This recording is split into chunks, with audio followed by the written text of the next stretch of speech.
எல்லோருக்கும் வணக்கம். ஸ்டாக் மார்க்கெட்டில் சீக்கிரட்டாக ரகசியமாக சம்பாதிக்கக்கூடிய வழிகள் அப்படின்றது இப்போ எதுவுமே இல்லைங்க நண்பர்களே. எல்லாமே திறந்த வெளி புத்தகமாக மாறிடுச்சு.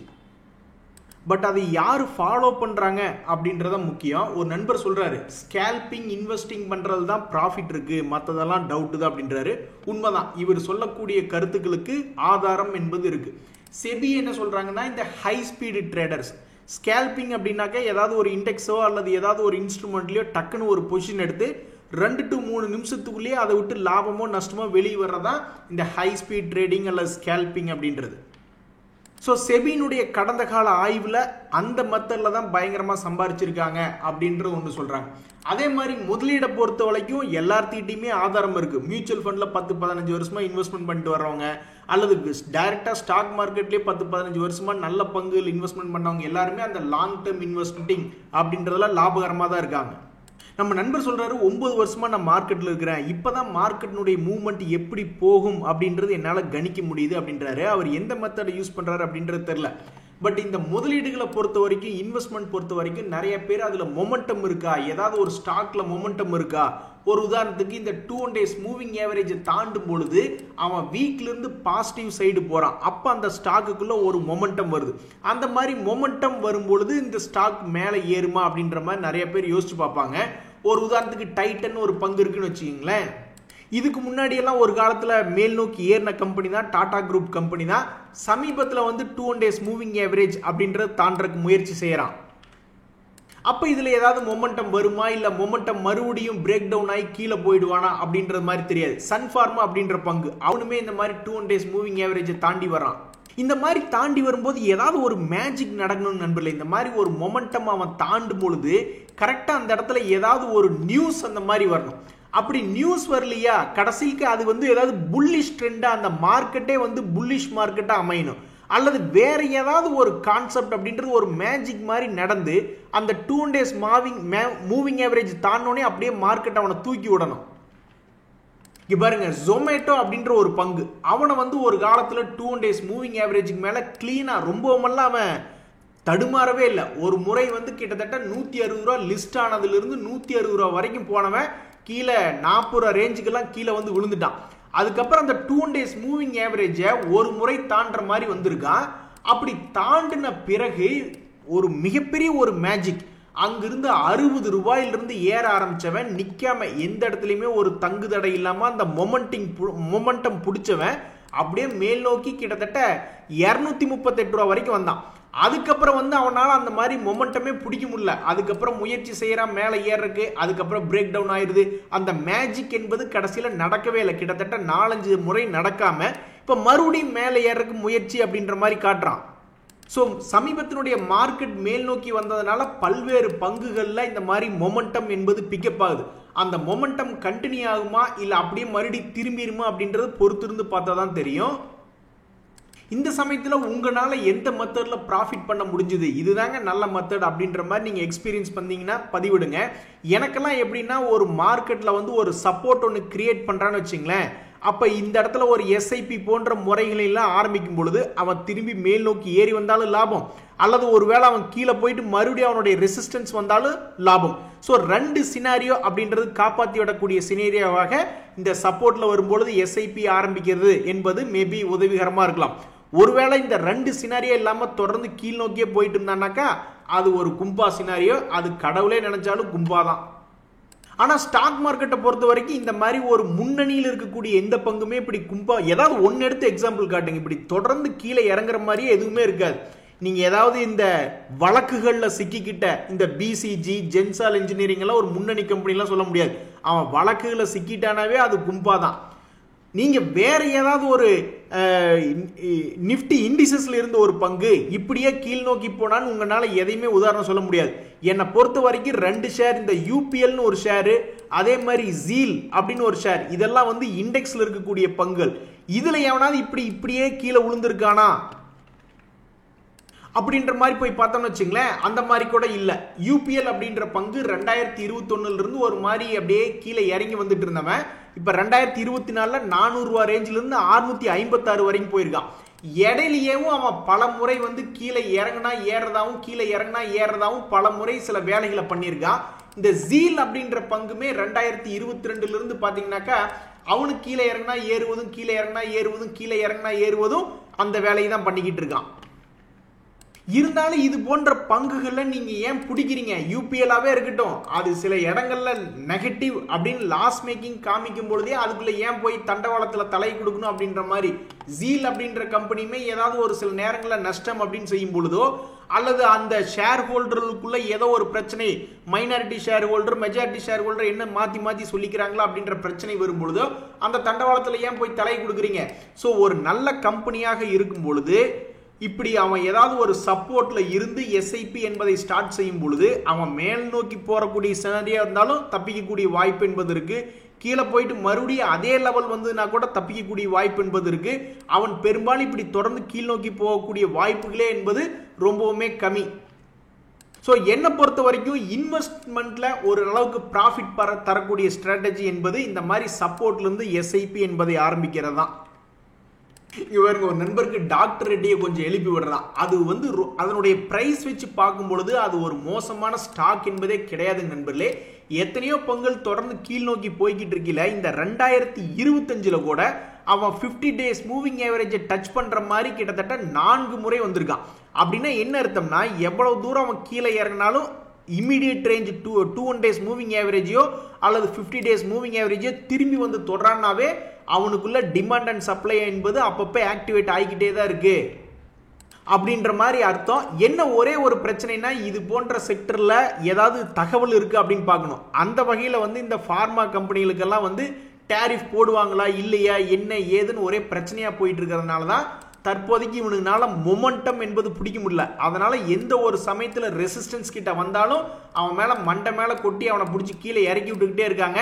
இந்த முறை என்ன பண்ண போறா அப்படின்றது தெரியல நண்பர்களே. உண்மையிலேயே மனசு வருத்தமா இருக்கு. நிறைய புரோக்கர்கள் வந்து அவங்களுடைய பிரைஸ் புரோக்கரேஜ் என்பதை உயர்த்தியிருக்காங்க. இதுக்கு வந்து பலதரப்பட்ட காரணங்கள் இருக்கு.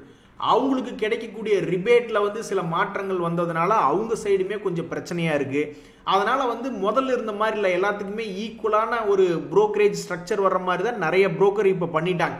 நீங்க எந்த புரோக்கர்கிட்ட போனீங்கனாலும் இப்போதைக்கு முதலீடு பண்றீங்க, நான் எங்கங்க ஒரு 500 ரூபாய்க்கு 1000 ரூபாய்க்கு வாங்குறேங்க, அதுக்கே வந்து ஏகப்பட்ட சார்ஜ் போடுறாங்க அப்படின்ற மாதிரி எல்லாருமே புலம்ப ஆரம்பிச்சிட்டாங்க. இந்த சமயத்துல ஒரு நட்சத்திரமாக மிகப்பெரிய ஒரு வேலையை பார்த்துக்கிட்டு இருக்கிறது ஜீரோதா தான். ஜீரோதா என்ன சொல்றாங்கன்னா, நாங்க வந்து டெலிவரி எடுக்கும்போது புரோக்கரேஜ் சார்ஜ் பண்றது இல்ல, அதே மாதிரி விற்கும் போது நாங்க புரோக்கரேஜ் சார்ஜ் பண்றது இல்ல. இதனால எங்களுக்கே கிட்டத்தட்ட 2000 கோடியிலிருந்து 20,000 கோடி வரைக்கும் இப்ப சமீபத்துல லாஸ் ஆயிருக்கு. இருந்தாலும் நாங்க அதை ஒரு கொள்கையாக இப்ப வரைக்கும் டெலிவரி இன்வெஸ்ட்மெண்ட் அப்படின்னு பண்றவங்களுக்கு புரோக்கரேஜ் சார்ஜ் பண்றது இல்ல அப்படின்ற மாதிரி சொல்லிக்கிட்டு இருக்காங்க. எனக்கு தெரிஞ்சு எத்தனையோ தெய்வங்கள் நிறைய புரோக்கரேஜ் ஹவுஸ்லாம் 0.5% அப்படின்னு ஒரு நார்மல் சார்ஜ் பண்றாங்க. இதுலயும் சில தெய்வங்கள்லாம் 1% சார்ஜ் பண்ற தெய்வங்கள்லாம் இருக்கு. அப்போ ஒரு 2 லட்சம் ரூபாய்க்கு இன்னைக்கு வாங்கி ஒரு மாசம் கழிச்சு பரவாயில்லையே 2,02,000 ரூபாயா மாறிடுச்சு வித்தரலாம்னு நினைச்சாங்கன்னு வச்சுங்களேன், அவங்களுக்கு ஜீரோதா பொறுத்த அளவுக்கு ஓரளவுக்கு தப்பிச்சுக்கிடுவாங்க. ஒரு 1,750 ரூபாய் பக்கம் அவங்க கையில பணம் நிக்கும்னு வைங்களேன். ஏன்னா வாங்குறதுக்கு விற்கிறதுக்கும் சார்ஜ் கிடையாது. ஆனா ஒரு நார்மலா 0.5% சார்ஜ் யாராவது போட்டாங்கன்னு வச்சுங்களேன், வாங்குறப்ப 2 லட்சம் ரூபாய்க்கு 1000 ரூபாய் புரோக்கரேஜ்லேயே போயிடும்.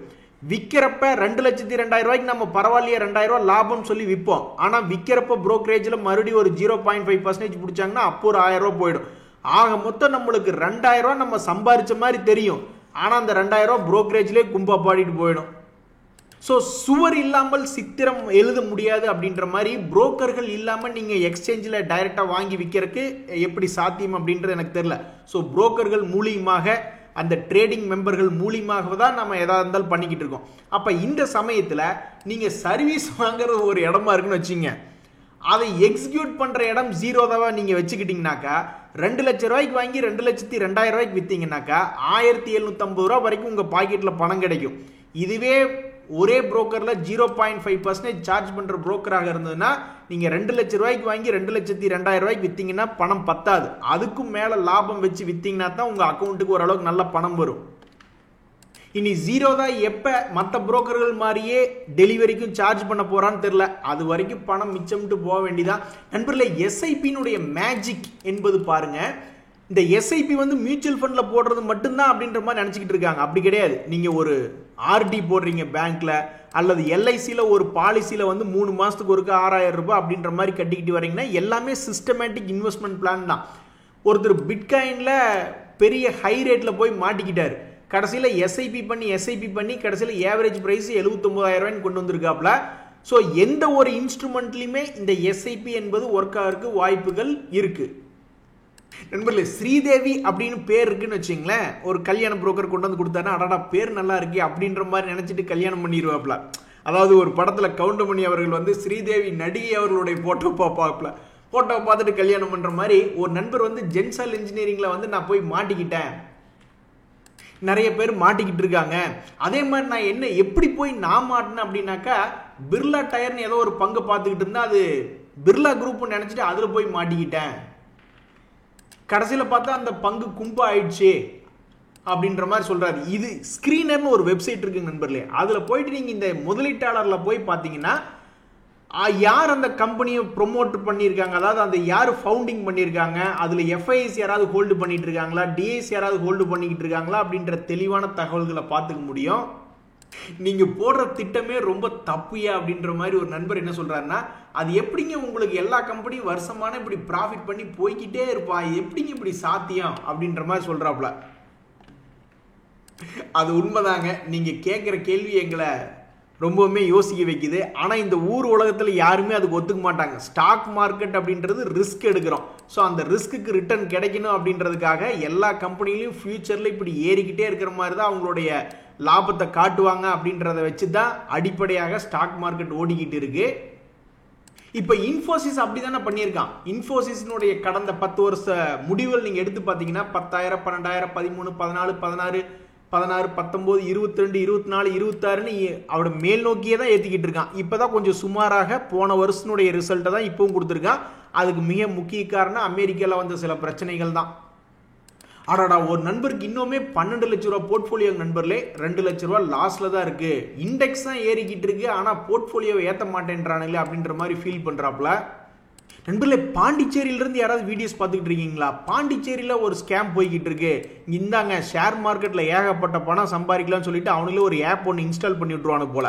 அதில் பூரா டம்மியாக என்ன பண்ணுறாங்க அப்படின்னாக்கா, நீங்கள் ஒரு பங்கை வாங்கியிருக்கீங்கன்னா அதனுடைய மார்க்கெட் ரேட் வந்து என்எஸ்சி எக்ஸ்சேஞ்சில் இருந்து எடுத்து தான் புரோக்கர் உங்களுக்கு காமிச்சிக்கிட்டு இருக்காங்க. ஆனால் இவன் என்ன பண்ணுறானுங்கனாக்கா, டம்மியாக வேற எங்காவது இருந்து ஒரு ஃபீட் எடுத்து நீங்கள் 100 ரூபாய்க்கு வாங்கிட்டீங்கன்னா அது இப்போ 120 ரூபாய் 200 ரூபாயில ட்ரேட் ஆகிற மாதிரி காட்டுறானு. ஓ வாவ், 100%, 200% லாபம் அப்படின்னு நீங்கள் நினச்சிட்டு இருப்பீங்க. கடைசியில் பார்த்தா அந்த பணத்தெல்லாம் வெளியெடுக்க முடியாது. நீங்கள் மேலும் மேலும் பணம் போடலாம், இன்னும் லாபமாக இருக்கும் அப்படின்ற மாதிரி உள்ள பணத்தை போடுவீங்க. கடைசியில் பணத்தை வெளியெடுக்க முடியாது, அப்புறம் கும்பாதான். நண்பர்களே, ஸ்டாக் மார்க்கெட்டில் என்ன ஒரு கான்செப்ட்னா, மார்க்கெட்டில் வந்து ஒரு பங்கு லாபம் செஞ்சு கொண்டு இருக்கக்கூடிய பங்கு ஏற முடியலன்னு வச்சிங்களேன், அப்போ அவன் என்ன பண்ணுவான்னா ஒரு குறிப்பிட்ட இடத்துக்குள்ள சைட்வேஸில் மூவ் பண்ணுறதுக்கு பார்ப்பான். அல்லது பெரிய அளவில் வீழ்ச்சி அடைஞ்சு 2-3 வருஷத்துக்கு முன்னாடி எந்த ரேட் இருந்தானோ அதே ரேட்டுக்கு வந்து வீழ்ச்சி அடைஞ்சிட்டு அதுக்கப்புறம் மறுபடியும் பெரிய ஒரு அடுத்த 2-3 வருஷத்துக்கு ஏறுற மாதிரிலாம் பார்க்கலாம். இதுக்கு எத்தனையோ ஸ்டாக்குகளை ஒவ்வொன்றுக்கும் நம்ம உதாரணம் சொல்ல முடியும். இந்த பங்குக்கு ஒரு உதாரணம் சொல்ல முடியும், இதுக்கு ஏறிட்டே இருந்த பங்குக்கு உதாரணம் சொல்ல முடியும், ஏறினதுக்கு அப்புறம் மறுபடியும் தொடர்ந்து வீழ்ச்சி அடைஞ்சுக்கிட்டே இருக்கக்கூடிய பங்குக்கு உதாரணம் சொல்ல முடியும், அங்கிருந்து மறுபடியும் திரும்பி ஏறின பங்குகளுக்கு எத்தனையோ உதாரணம் சொல்ல முடியும். அந்த வகையில் இந்த சவுத் இந்தியன் பேங்க் அப்படின்னு ஒரு பங்கு தொடர்ந்து ஏறிக்கொண்டே வந்துட்டு இருந்தான். மார்க்கெட் நல்லா இருந்த காரணத்தினாலே இவன்லாம் 10 ரூபாய்க்கு பக்கத்தில் இருந்த பங்கு தொடர்ந்து மேல் நோக்கி ஏறி 35 ரூபா வரைக்கெல்லாம் மேல் நோக்கி வந்துட்டான். அந்த 35 ரூபா வந்ததுக்கு அப்புறம் விழுகிறான் விழுந்து கிட்டத்தட்ட 22 ரூபா வரைக்கும் வந்து ட்ரேட் ஆகி கொண்டு இருந்த பங்கு இப்ப சமீபத்தில் கடந்த 2-3 மாதங்களாக இவன் என்ன பண்ணிக்கிட்டு இருக்கா அப்படின்னு பாத்தீங்கன்னா 22க்கும் 27 ரூபாய்க்கு இடையிலேயே ஆடிக்கிட்டு இருக்கான். இந்த 22க்கு 27க்கு இடையில ஒரு ட்ரிப் பாட்டம் டு டாப் வரைக்கும் போயிட்டு வந்தாவே ஒரு ட்ரிப்புக்கு 20% கணக்கு வச்சுங்களேன். அப்ப இது மாதிரி அடுத்தது இன்னொரு எப்படி இருக்க போறான்? மேல் நோக்கி போவானா அல்லது கீழ் நோக்கி வருவானா அல்லது இந்த ரேஞ்சை உடைப்பானா, என்ன பண்ண போறான் அப்படின்றது தெரியல. பட் இந்த பங்கினுடைய உதாரணம் என்னன்னா, தொடர்ந்து மேல் நோக்கி வந்தா அதுக்கப்புறம் கீழே வந்து தன்னுடைய வீழ்ச்சியை கடந்த 5 மாசமாக தடுத்து நிறுத்திட்டு ஒரு குறிப்பிட்ட ரேஞ்சுக்குள்ளேயே போய்கிட்டு இருக்கான். இது எப்ப உடைப்பா அப்படின்றது தெரியாது. பட் உடைக்கிற வரைக்கும் இந்த மாதிரி 22க்கு 27க்கு இடையில ஆடிக்கிட்டு இருப்பானா என்ன ஏது அப்படின்றது இந்த பங்கை வச்சிருக்கிறவங்க ரொம்ப சுவாரஸ்யமா பார்த்துக்கிட்டு இருக்காங்க. சரிங்க நண்பர்களே, இன்றைய தகவல் அனைத்து உங்களுக்கு உதவியாக இருந்தால் எனக்கு சந்தோஷம் தான். உங்களுக்கு எந்த வகையில் லாபம் வருது அப்படின்றத தெரியப்படுத்தினீங்கன்னா ரொம்ப மகிழ்ச்சியாக இருக்கும். ரொம்ப நன்றி, வணக்கம்.